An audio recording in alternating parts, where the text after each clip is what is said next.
ఏది తెలిసిన సర్వంబు నెరుకపడునో,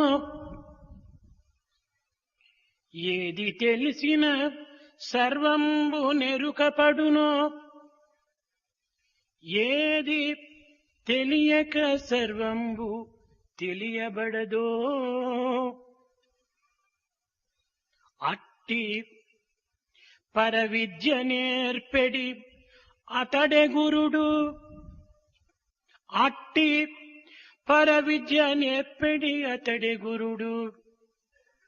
సత్యమును చూపు బాట ఈ సాయి మాట, సత్యమును చూపు బాట ఈ సాయి మాట. By knowing that little bit that has to be known in order to get to know everything, that little bit, if one gets to know, by means of which one gets to know everything, one who confers on you that supreme vidya, that supreme knowledge, he indeed is the true Guru. And this path of truth is shown by the word of Sai. దివ్యాత్మ స్వరూపులారా, Embodiments of the divine Atma. కాలముచే మారక, చరిత్రచే మాయక, ప్రళయం వచ్చినను తరుగక, సృష్టిచే పెరుగక ఏ సత్యమైతే ఉన్నదో అది ఏ పవిత్రమైన భారతీయ సంస్కృతి. That truth which has lasted the ravages of time, which has overcome the events of history, and which has withstood itself against delusion, which has held its own against the process of creation by not growing up, by not diminishing. That truth indeed is this ancient Indian culture and tradition. ఈ సత్యమునకు అంతరాత్మగా ఉన్నటువంటిదే సనాతన ధర్మము. And at the very core, sustaining and nourishing this truth is this Sanatana Dharma. వజ్రము ఏ విధంగా అనేక ముఖముల కాంతితో విరజిమ్ముతూ ప్రకాశించుచుండును, అదే విధముగానే సర్వతోముఖమైనటువంటి యొక్క భారతీయ సంస్కృతి సహస్ర దళముల వలె వికసించేటువంటి పద్మం వంటిదనియు, ఈ పద్మం ద్వారా జ్ఞాన పరిమళమును దిశ దశల లేక దశ దిశల కూడాను వ్యాపింపచేసేటువంటిదని కూడాను ప్రాచీనుల యొక్క విశ్వాసం. It has been the firm belief and conviction right from ancient times of people that just as the many splendored brilliance and splendor of the diamond is there for all to see, so also has this culture been thriving and flourishing and sparking in all its brilliance. And it has also been compared to the many-petaled lotus which in its full bloom state radiates fragrance of this supreme knowledge. సనాతన ధర్మమునకు నీతి శీలములే పునాదులు. For this Sanatana Dharma, morality, ethics are the supports. ఆధ్యాత్మికమే ఆయువు పట్టు. And the spirituality is the very life breath. ప్రేమని జీవితమునకు ఆరాధనయనియు, It is love which gives you this sense of longing. సత్యమే ప్రాణమునకు శ్వాసయనియు, And truth is like your life breath. విశ్వసించినటువంటి వ్యక్తులే భారతీయ ప్రవక్తలు. And all the supreme ones of this ancient country are verily those who have held high such notions and ideas. ఇట్టి అనేక ప్రవర్తనలను కన్నటువంటి దేశమే భారతదేశము. And all that you see that manifests itself as a result of such ideas is this country Bharat. నాటి నుండి నేటి వరకు కూడాను ఈ దివ్య శుభోదలను ప్రపంచమునకు అందించి ఆచరణ రూపమైనటువంటి ప్రచారములు కల్పించి భారతదేశమునకు దేదీప్యమానమైనటువంటి యొక్క జ్యోతులు వెలిగించినటువంటి వారు ఈ యొక్క ప్రవక్తలు. These great personages and personalities, right from those times till now, have been holding high these lofty ideals as a beacon light so that the entire humanity could be benefited. ఈ ప్రవక్తల యొక్క అంతరాత్మనే భగవంతుడని విశ్వసించినటువంటి వారు. These people also have the firmly rooted conviction in God. కానీ ఈనాడు భగవంతుని విస్మరించి లౌకికమైనటువంటి యొక్క సుఖ సౌఖ్యములే భోగ భాగ్యములే ఆధారము ప్రధానమని విశ్వసించి వాటి నిమిత్తమై మానవత్వాన్ని అంకితం గావిస్తూ వస్తున్నారు. But today one forgets God. One goes by what goes on in this material world in terms of luxury, comfort and convenience, and losing in the process the main goal and aim of life. భగవంతుని విస్మరించటం అనగా తాను హృదయరహితుడు కావటమనే అర్థం. By forgetting God, one is verily losing one's own heart and what goes with it. ఇలాంటి హృదయరహితులైనటువంటి యొక్క మానవులు ఎన్ని విధములైనటువంటి ప్రయత్నములు సలిపినప్పటికీ ఇవి కేవలము నిరర్థకములు, ఇది స్వార్థములు. A human being devoid of this element of heart, whatever be his endeavors, will always be fruitless and will have an aimless, and we can say that he is selfish to the extreme. ఈనాడు ప్రపంచములో ఎచ్చట చూచినప్పటికీ నవసమాజ స్థాపనకై అనేక రకములైనటువంటి ప్రయత్నములు సలుపుచున్నారు. Wherever you look around you today, you find ideas centered on building a new society. ఆపోహలు ఆశలు మాత్రమే కనిపించుచున్నవి కానీ ఆచరణలు ఏమాత్రం కూడాను కనిపించుటలేదు. There are these ideas and ideals, no doubt, but things to put these into practice are not easy to see. నిత్య జీవిత అవసరాలు, all your day-to-day conveniences and requirements, Bhoga భాగ్యములు, your comforts and luxury, ఆర్థిక సంపత్తి, material possessions, ఇవన్నీ కూడాను ప్రతి మానవునికి కూడాను సమానంగా పంచవలననియే ఈ యొక్క నవ సమాజం యొక్క ఆశయాలు. All these should be shared equally by all. This is the new slogan ruling the lives of the present day world. ఇవి మంచిది. Certainly this is laudable. కానీ ఆ విధంగా సలపటం సాధ్యమా? But is it possible to bring about such a state of affairs? ఆస్తిపాస్తులు, భోగ భాగ్యములు అందరికీ సమానంగా పంచవచ్చునే కాము కానీ ఆశలను మాత్రం ఎవరూ సమంగా పంచలేరు. It might be possible though to share and distribute your wealth, your material possessions, your comforts and luxury. But is it possible to share and distribute equally your hopes and aspirations? ఆశలను సమానంగా పంచలేనటువంటి యొక్క ఆశయాలు ఇవి కేవలము నిరాశ కిందికే దిగజారుతాయి. So these slogans which cannot fulfill your own hopes and aspirations will lead you to a state of despondency and despair. సమాజ వాదన ముఖ్యమైనటువంటిది. కానీ ఈ సమాజ వాదనతో పాటు భగవంతుని ఉనికిని కూడాను గుర్తించడం అత్యవసరం. It is certainly necessary and maybe also laudable that you look to the society in terms of benefiting them, but you should not forget God. కారణమేమనగా మానవుని యొక్క తిండి తీర్థములు, the reason is that man's requirements in terms of food ఎక్కడి నుండి and water, పుట్టుచున్నవో, where are they coming from? సర్వజీవులు ఎక్కడి నుండి ఆవిర్భవించుచున్నవో, Where are all these different life forms emanating from? సమస్త పదార్థములకు ఏది మూలాధారమో, What is it that is the basis for all these things that ఆ are? శక్తిని భగవంతుడు అని విశ్వసిస్తూ వచ్చారు. That primordial entity through which everything manifests, which sustains and governs, that is God. అట్టి ఆధారమైనటువంటి భగవంతుని విస్మరించటం చేతనే ఈనాడు కరువులు, కాటకాలు, యుద్ధములు, అల్లకల్లోలములు, అనేక విధమైనటువంటి అశాంతులకు గురి కావలసి వచ్చింది మానవత్వం. You have forgotten such a God, the giver and protector. So it is that today man is up against scarcity, wars, chaos, agitations, trouble and whatnot. నిజముగా మానవుడు అనుభవించేటువంటి యొక్క నిత్య జీవిత సామగ్రి గాని, నిత్య జీవిత సదుపాయములు కాని, నిత్య జీవిత ఆనందములు కాని మానవుని యొక్క కల్పన లేక దైవం యొక్క సృష్టియ అనేటువంటి సత్యాన్ని లోతుగా విచారించవలసిన అవసరం. It is necessary for us to go deep into this question.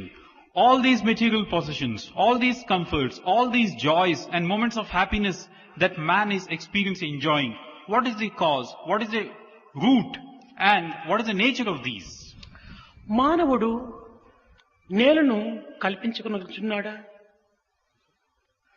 Is man able to create and bring to the fore this earth? జలమును సృష్టింపగలుగుతున్నాడా? Can he create water? గాలిని పట్టగలుగుతున్నాడా? Can he hold wind? ఇంతే కాదు, కర్రయందు అగ్ని కూడాను అగ్ని కర్రను కాల్చకుండా నిలపగలుగుతున్నాడా? There is this fire very much latent in wood. మానవుడు భుజించినటువంటి ఆహారమును రక్తంగా మార్చగలుగుతున్నాడా? And can he bring this fire to the fore? What you eat, can he convert ఇవి it to blood? కేవలము ఒక దైవముతో కలగవలసినటువంటివే కాని, దైవంతో మార్పు చెందవలసినటువంటివే కాని, దైవంతో సృష్టింపబడినటువంటివే కాని అన్యము కాదనేటువంటి సత్యాన్ని ఈనాడు మానవుడు గుర్తించాలి. Today man should recognize the truth that it is beyond him to bring fire to the fore, to digest this food into blood. They are beyond him and it is somebody else who is doing సర్వము కూడాను భగవంతుని యొక్క సృష్టియే. it. Everything is God's creation.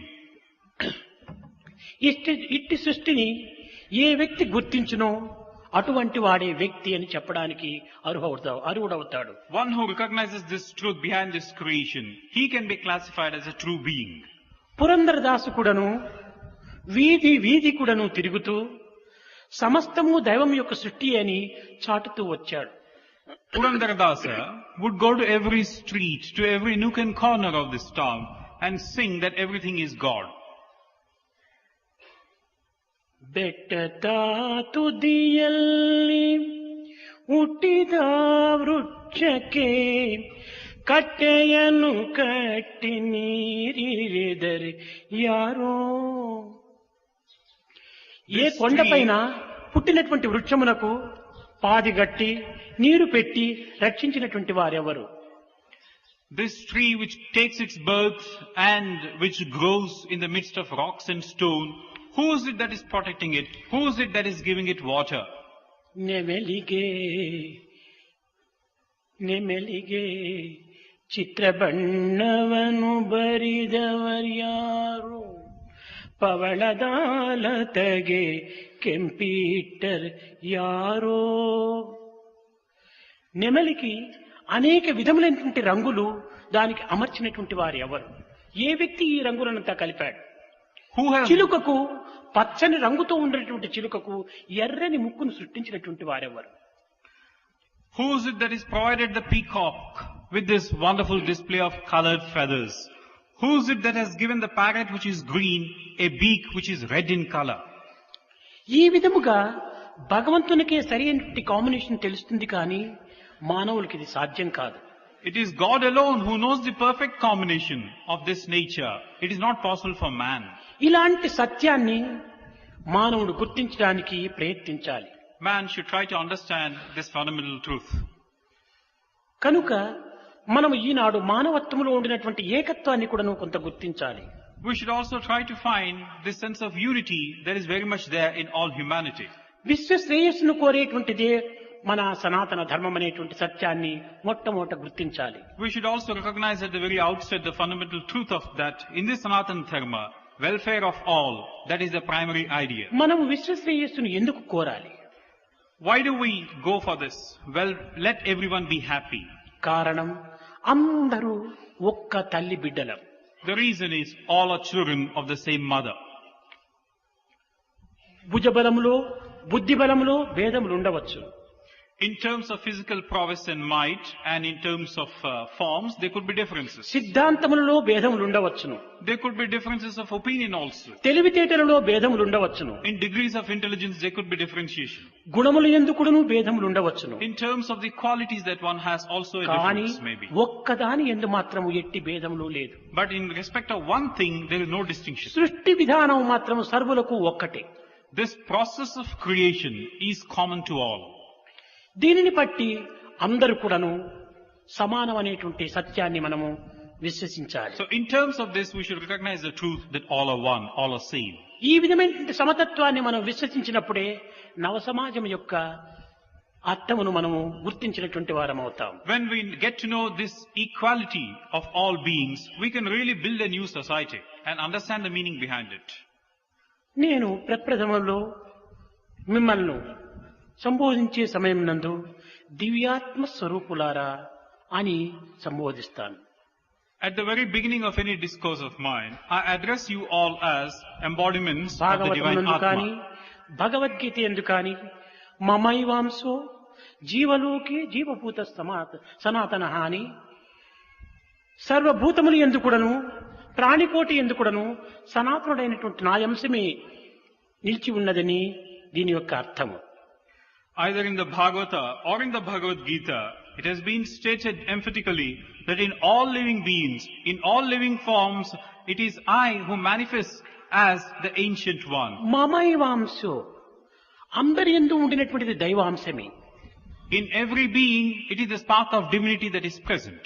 ఈ సత్యాన్ని మనము గుర్తించినప్పుడే దివ్యాత్మ స్వరూపులారా అనేటువంటి పదమునకు సరైన అర్థాన్ని మనము తీసుకోగలుగుతాం. When you understand this truth, you will understand why you are being addressed as embodiments of the divine Atma. అయితే మానవత్వంలో భుజబలమును బుద్ధిబలమును పురస్కరించుకొని భేదములుగా మనం భావించి దీనికి తగినటువంటి యొక్క ద్వేషములు కూడా పెంచుకుంటున్నాం. Now, in terms of one's physical might and intellectual abilities, we tend to differentiate one being from another and also give rise to things like అలాంటి anger and పరిస్థితులు hatred. జగత్తులో ఏర్పడినప్పుడు కొన్ని విధమైనటువంటి అంశములు అధికముగా చేకూర్చుకొని దీనిని అరికట్టే నిమిత్తమై కొంత చర్యలు తీసుకోవాల్సి వస్తుంది. When this mutual hatred between one and another is on the rise, then someone has to come with a greater degree of abilities and skills. Mahabharatam నందు కొన్ని ఘట్టములు మనం తీసుకున్నప్పుడు మనకు చక్కగా అర్థమవుతుంది. Now we can understand this when we look into a few incidents in the Mahabharata. నిరంకుశులు సమాజ ద్రోహులు అయినటువంటి యొక్క రాజకీయ నాయకులను ప్రక్కకు నెట్టి అనేక విధములుగా కూడాను వారిని తగినటువంటి యొక్క బుద్ధులు నేర్పి సత్యవంతుడు ధర్మవంతుడు న్యాయవంతుడు అయినటువంటి యొక్క ధర్మరాజునకు దీన్ని పట్టం కట్టుతూ వచ్చాడు కృష్ణుడు. What Krishna did was, he set aside people who were petty, who did not have any interest of their own subjects at heart, who nevertheless had a claim to the throne. But Krishna put aside these people, set them aside, and rather installed Dharmaja on the throne. రాజ్యములు చేతికి చిక్కినవి కదా అని కృష్ణుడు దానిని పరిపాలించుటకు పూనుకొనలేదు. కృష్ణుడు దాన్ని పరిపాలించడానికి Just because he had the kingdom, Krishna did not aspire to rule on his own. రాజ్య పరిపాలనకు కూడాను కొంత అర్హతలు ఉంటున్నాయి. Because there are few things that had to be attended to. In అట్టి the అర్హతలు కలిగినటువంటి వ్యక్తులకే దీనిని పాలనాశక్తిని అందిస్తూ వచ్చాడు కృష్ణుడు. A few people are only qualified for this job, and Krishna handed over these to such people. ఇదియే ధర్మ సంస్థాపనలో ఉండినటువంటి యొక్క రహస్యం. This is the secret of this statement of Dharma Samstapana, upholding of Dharma. కనుక సమాజం యొక్క క్షేమాన్ని కాని దేశం యొక్క కళ్యాణమును కాని కోరేటువంటి వ్యక్తి తన యొక్క శక్తి సామర్థ్యములు కూడాను మొట్టమొదట గుర్తించుకోవాలి. So one who looks to the well-being of his people, one who wants to do something for others, should also take a look at himself, his own capabilities. మనము ఈనాడు గురు పూర్ణిమ అనేటువంటి యొక్క పేరుతో ఈనాడు ఆనందాన్ని అనుభవిస్తున్నాం. Today, on this day of Guru Purnima, we are experiencing a great joy. ఏది నిజముగా Guru Purnima? What is this, which can be called a true Guru Guru Purnima? పూర్ణిమ అనగా ఏమిటి దీని అర్థము? What is the significance and meaning of this Guru Purnima? కేవలము ఆషాఢ శుద్ధ పౌర్ణిమ మాత్రమే గురు పౌర్ణమనియా? Is it the Purnima which comes in a particular month? ఇది కేవలం లౌకికమైనటువంటి యొక్క వ్యవహారమునకు సంబంధించినటువంటిది. This idea is only what goes as far the world is concerned. దీనికి అనేక అర్థములు కూడాను మహనీయులు కల్పిస్తూ వచ్చారు. And great people down the ages have given different interpretations to this. వ్యాసుల వారు ఈనాడే బ్రహ్మసూత్రమును రాయుటకు మొదలుపెట్టినటువంటి దినమని కూడాను దీనికి ఒక అర్థం. It is felt by some that on this day, Vyasa embarked on his writing of the Brahma Sutras.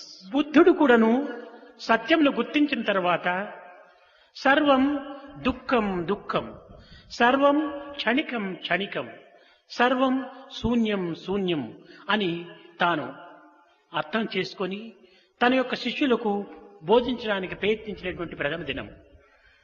Others regard this as the day of enlightenment of Buddha, after which he started pronouncing, everything is sorrow, everything is fleeting, everything is nothing. He was teaching his disciples thus. భారతీయ సంస్కృతం అంతయుకుడును బ్రహ్మసూత్రములో ఇమిడి ఉండట చేత ఈ బ్రహ్మసూత్రమును మానవులకు అందించటం అనేటువంటిది ఇది కేవలము ఒక విధమైనటువంటి యొక్క మానవ జాతికి ఒక గురుత్వాన్ని బోధించినటువంటి దినం కనుకనే ఈనాడు గురు దినము అని కూడాను చెప్తూ వచ్చారు. All the cultural traditions and all the codes of conduct and all that is going to be beneficial to mankind is contained in the Brahma Sutras. So much so that the Brahma Sutras are really the guiding star for people at large. So this day is celebrated on that account also. మానవత్వానికి సంస్కృతిని చేకూర్చినటువంటి యొక్క మహనీయుడు వ్యాసుడు కనుక వ్యాస పూర్ణిమ అని కూడాను దీనికి పేరు. This day is also called Vyasa Purnima in honor of Vyasa, who was the first one to have given mankind the secret truth, hidden truths. అయితే ఇక్కడ గురువు ఎలాంటి వాడిగా ఉంటుండాలి, శిష్యుడు ఎలాంటి వాడిగా ఉంటుండాలి? Now here, what should be the guru like? What should be the Sishya or the pupil like? Bhagavad Gita యందలి గురు శిష్యుల యొక్క విషయాన్ని మనము గుర్తించుకుంటే మనము శిష్యులమా లేక ఏ స్థాయికి చెందినటువంటి వారమని మనకు మనమే నిర్ణయం చేసుకోవచ్చు. If we look at the understanding of these two terms in the Bhagavad Gita, each one can see for himself or herself whether we are qualifying for these or not. భగవద్గీతలో ఉన్నటువంటి శిష్యుడు నరోత్తముడు. In the Bhagavad Gita, the Sishya is Narottama. భగవద్గీతలో ఉండినటువంటి గురువు పురుషోత్తముడు. And in the Bhagavad Gita, the Guru is the Purushottama. ఇంకా భగవద్గీతలో ఉండినటువంటి శిష్యుడు మహాత్ముడు. And the Sishya in the Bhagavad Gita is a Mahatma. గురువు పరమాత్ముడు. And the Guru is Paramatma. భగవద్గీతలో ఉన్నటువంటి శిష్యుడు ఆదర్శప్రాయుడు, ఆదర్శమూర్తి. And the Sishya in the Bhagavad Gita is an ideal person, ideal in every గురువు way. అవతారమూర్తి. And the Guru is the very avatar శిష్యుడు himself. పాత్రధారుడు. The Sishya in the Bhagavad Gita is one who's holding. గురువు సూత్రధారుడు. He's just the instrument and Guru is the one who శిష్యుడు initiates everything. ధనుద్ధరుడు. The Sishya is the one who's holding the bow. గురువు యోగీశ్వరుడు.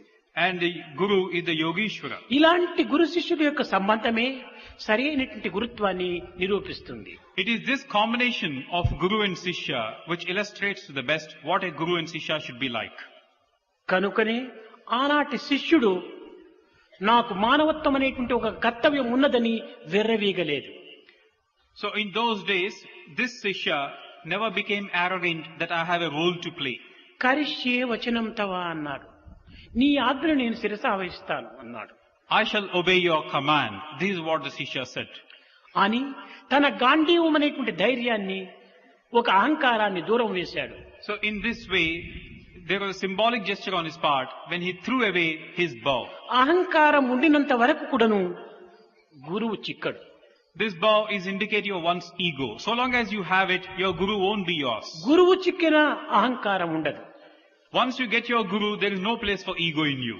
కానీ దురదృష్టవశాత్తు ఈనాడు అలాంటి గురు శిష్యులు మనకు లభ్యం కావటం లేదు. Unfortunately today, we can't come across such gurus and such sishyas. లోభి గురువులు సోమరి శిష్యులు అధికమైపోతున్నారు.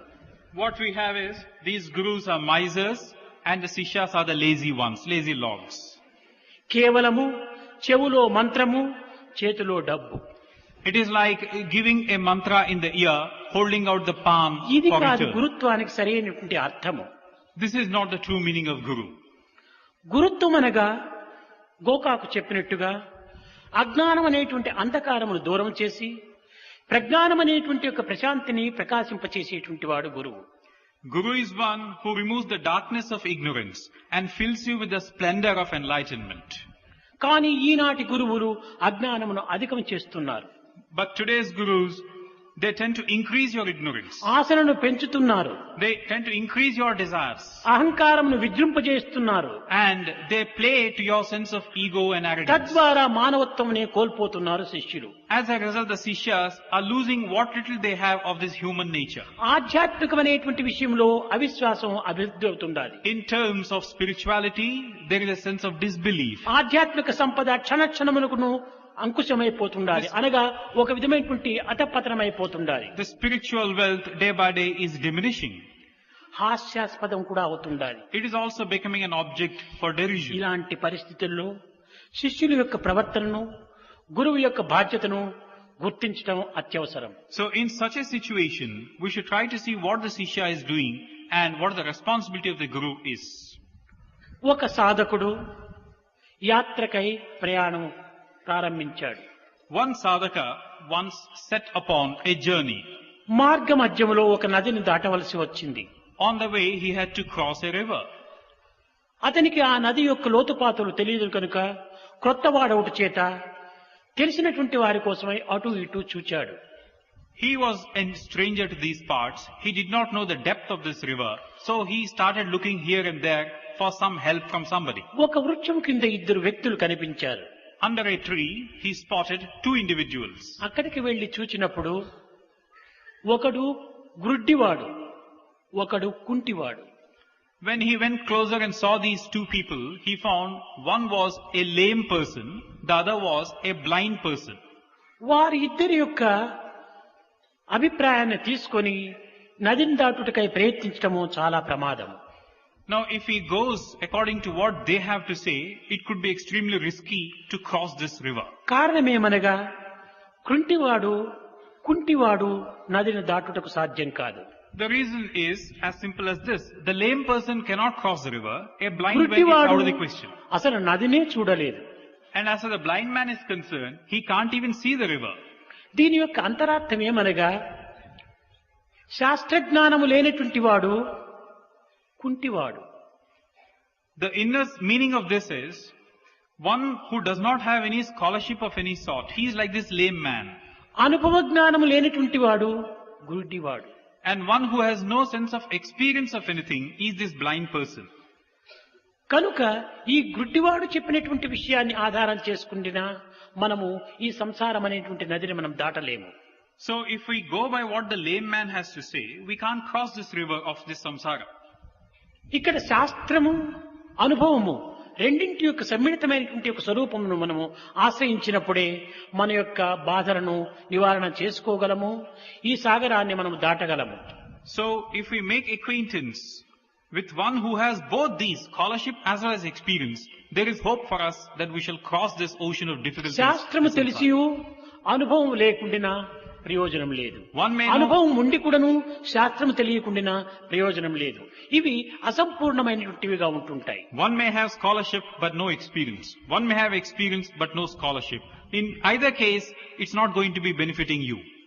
కనుక శాస్త్రజ్ఞానము కలిగి అనుభవ జ్ఞానంతో కూడినటువంటి యొక్క వ్యక్తి పరిపూర్ణుడు కావటం చేత అట్టి పరిపూర్ణత్వం కలిగినటువంటి యొక్క తత్వమునే గురుత్వము అని చెబుతూ వచ్చారు. These people are fractional individuals.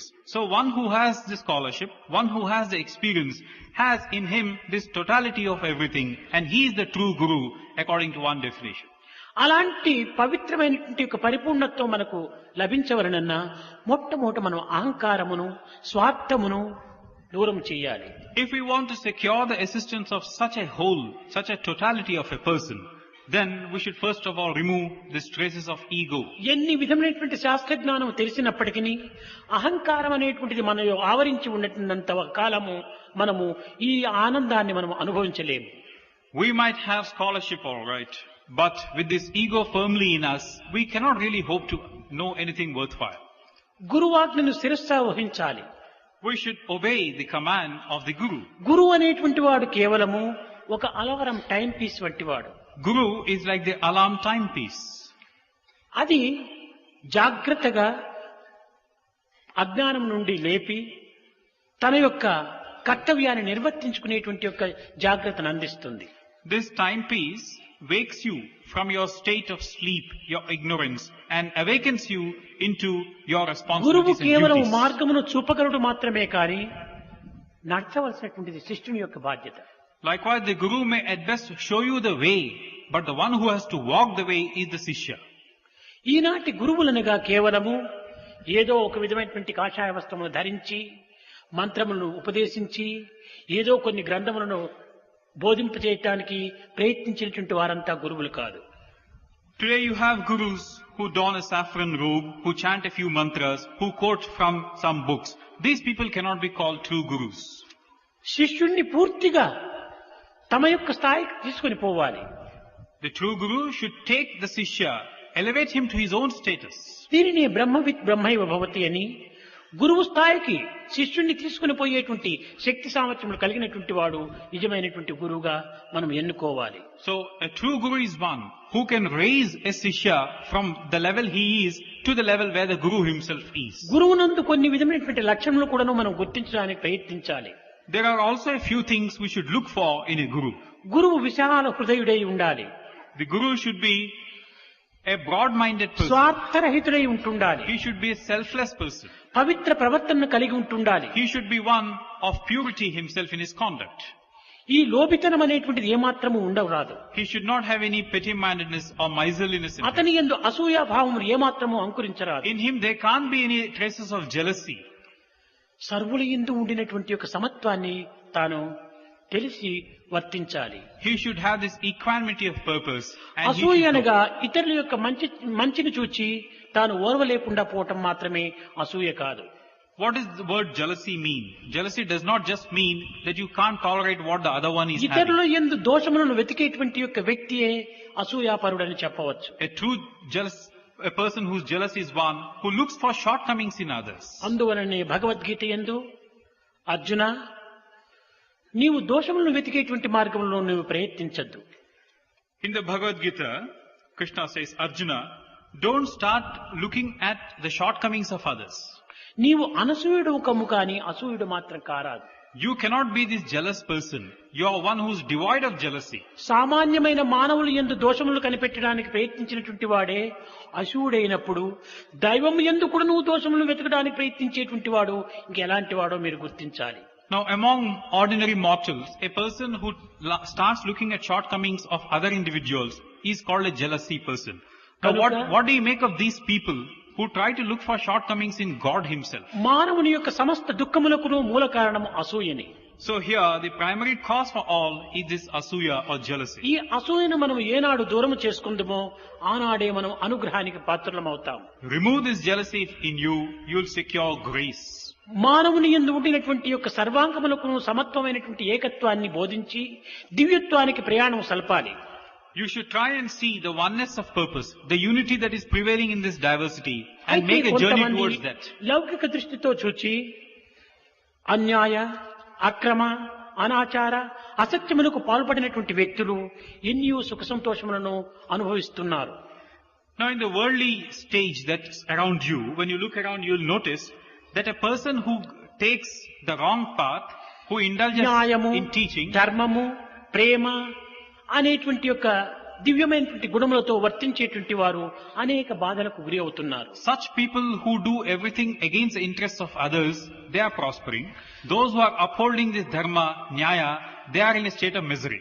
కన్ను మిన్ను కానని వానికి జీవితమంతా పన్నీరా.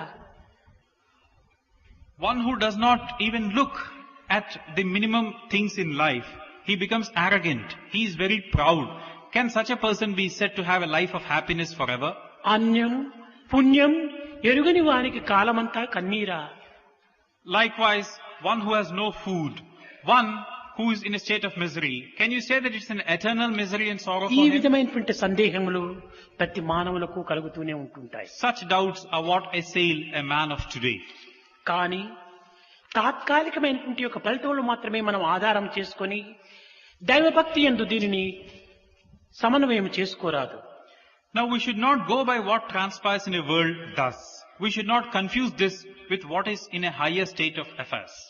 అది ఆ కాలకర్మ కారణ కర్తవ్యములకు మాత్రమే సంబంధించినటువంటిది కానీ దైవత్వానికి ఏమాత్రం కూడాను సంబంధించినటువంటివి కాదు. These things, as you see around them, are purely circumstantial for the present. You cannot link it to God in any way. మన కర్తవ్యాన్ని, మన యొక్క ప్రవర్తనను సక్రమమైనటువంటి వాటిగా మనం గుర్తించడానికి ప్రయత్నించాలి.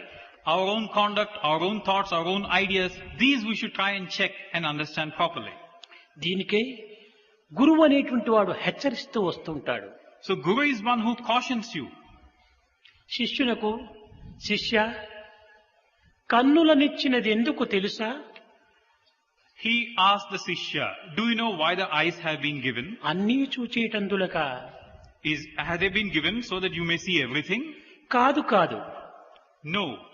దేవాది దేవుడవు కైలాసుని చూచేందుకురా? They have been given so that you could see for yourself the very God whom you talk about. పొందుగ పాదములిచ్చినది ఎందుకో? సందులు గొందులు తిరుగుటక? Why have you been given these feet? Is it to be roaming about in streets and narrow lanes and by lanes? కాదు కాదు. No, no. భగవంతుని సన్నిధికి చేరేటువంటి నిమిత్తమై ఇచ్చాడు. They have been given so that you could walk towards the proximity of God. తెలివినిదిచ్చినది ఎందుకు తెలుసా? కలిమిని సంపాదించుటక? Why have you been given this degree of being clever or intelligent? Is it for wealth, that you may get wealth? కాదు కాదు. No, no. నగ్న సత్యం ఎరిగేందుకురా? It's been given so that you could understand the basic truth. దైవం యొక్క తత్వాన్ని మనం గుర్తించే కోసమని ఈ తెలివినిచ్చిండేది. To understand the truth of God. That is why it's been given to you. చదువు విద్యలనిచ్చినది ఎందుకు తెలుసా?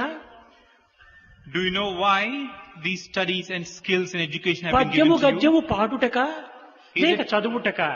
Is it for attaining scholarship? Is it for singing and composing? గుణశీలుడవై స్వార్థము తీసి సంఘసేవలు చేయుటకోయ్. They have been given so that you may build up your character. You may throw away your selfishness and you may serve others. నిజముగా విద్యల యొక్క రహస్యమును కాని, మన యొక్క ప్రవర్తన యొక్క రహస్యాన్ని కాని చక్కగా మనం గుర్తించుకుంటే మనకు ఈ బాధలు ఏమాత్రం కూడాను మనల్ని బాధించవు. If you really understand the meaning and scope of what we call education and these skills, we won't come across the difficulties that we are encountering today. మన యొక్క మాటలను సరైనటువంటివిగా మనము ఉపయోగపెట్టాలి. Our words should be utilized properly. దైవం యొక్క గుణగణములను వర్ణించడానికి ప్రయత్నించాలి. We should try and sing the glory and attributes of God properly. ఈ విధమైనటువంటి యొక్క ప్రతి చర్యను కూడాను సరైన మార్గంలో మనం ఉపయోగించినప్పుడు మనకు గురువే అవసరం లేదు. In this way, every faculty given to us is used for the purpose it has been given. And then we don't need the Guru. మర్మ మెరిగిన మరు నిమిషంలో మనసే వారికి గురుడండి అన్నారు. One who has understood this secret, for him, his mind itself is the Guru, it has been said. Tyagaraju కూడా చెప్పాడు. Tyagaraja had this to say.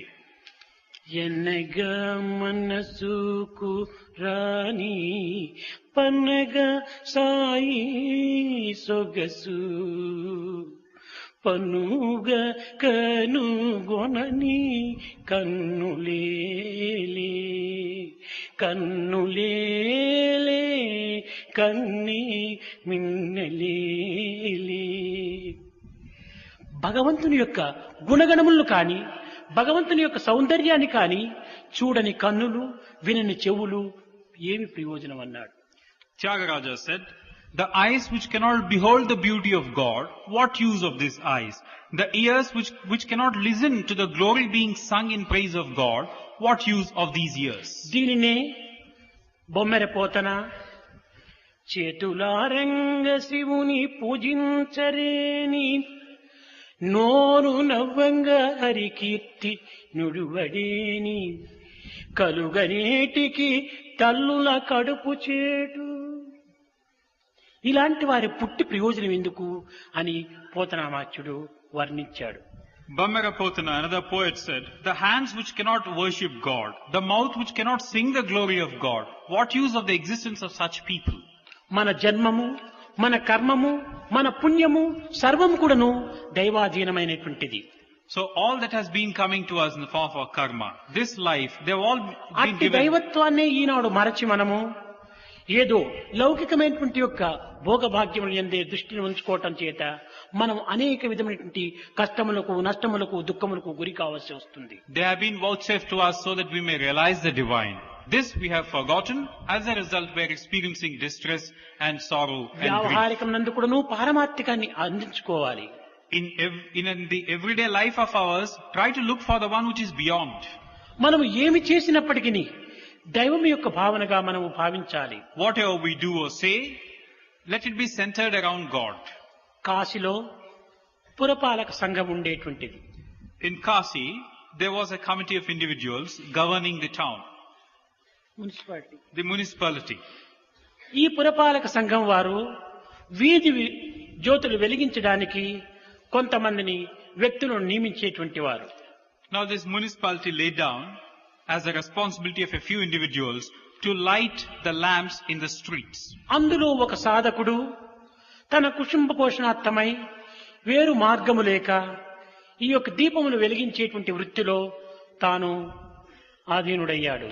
There was one sadhaka who, for the sake of taking care of himself and his worldly needs, enrolled himself as one of these individuals to light the lamp in the streets. ఆనాడు విద్యుత్ దీపములు లేవు కనుక కేవలము తైలంతో అంటించి దానికి చుట్టూ ఒక విధమైనటువంటి గ్లాసును పెట్టేటువంటి వారు, గాలికి ఏ విధమైనటువంటి ఒక తొందరలు కలగకుండా ఉండాలని. In those days, there were no electric lamps. What we had were these oil lamps with the wick, and there had to be a glass shield to guard it from అతను breeze. ప్రతి జ్యోతి దగ్గరికి వెళ్ళేది, జానకి జీవన రామ్ కరోంగి తుమారి కామ్, He would, Janaki Jeevan Ram కరోంగి తుమారి com. ఒక్కొక్క జ్యోతిని తుడుస్తూ తుడుస్తూ నీ పనే నేను చేస్తున్నా, నీ పనే నేను చేస్తున్నా అని ఆ జ్యోతులంతా పరిశుద్ధపరిచేటువంటి వాడు. now this sadhaka, every time he would go to one particular lamp by way of cleaning it and lighting it, even as he would clean it and rub it clean, he would keep singing, "Oh Janaki Jeevan Ram, I am doing your work, I am doing your work." అనేక వీధుల లోపల ఈ వ్యక్తి ఏ యొక్క జ్యోతిని ఎంటిస్తున్నాడో ఆ వీధి మాత్రమే చాలా ప్రకాశవంతంగా వెలుగుతూ ఉండేటువంటిది. Now that particular street, which was being illumined by this sadhaka, used to radiate as compared to other ఈ streets. సత్యాన్ని పురపాలక సంఘం వారు గుర్తించారు. Now this truth, the municipality people got to know. They realized this, they saw అన్ని it. ద్వీపములు కూడాను మనం సమానమైనటువంటి రీతిగానే సృష్టింపబడినటువంటివి. కానీ ఈ యొక్క వీధిలో ఈ ప్రకాశమునకు కారణం ఏమిటని వారు కొంతవరకును పరిశోధనలు చేస్తూ వచ్చారు. All the lamps have been made in the same way. What then is the reason for this extra light that is coming in this పరమ particular street? భక్తుడు తన కర్తవ్యాన్ని భగవత్ ప్రీత్యార్థంగా చేస్తూ వచ్చాడు కనుకనే ఇక్కడ జ్యోతులు కూడాను దేదీప్యమానంగా వెలుగుతూ వచ్చాయి. The simple reason is, here was a true devotee who was doing every little bit as an offering to God, as if it were God's own work. That's the reason for this. ఏతావాత దీని యొక్క అంతరార్థం ఏమిటనగా, సర్వకర్మ భగవత్ ప్రీత్యార్థం అనేటువంటి రీతిగా మనము ఆచరించినప్పుడు ప్రతి కర్మల యందు కూడాను ఎన్ని విధమైనటువంటి ఫలితములన్నీను సుఖములనైనా ఆనందాన్నైనా మనం పొందడానికి అవకాశం ఉంటుండాలి. So all said and done, the truth is that once we do everything by way of doing it in the form of God, for serving God, everything gets transformed in its own way into a form of worship.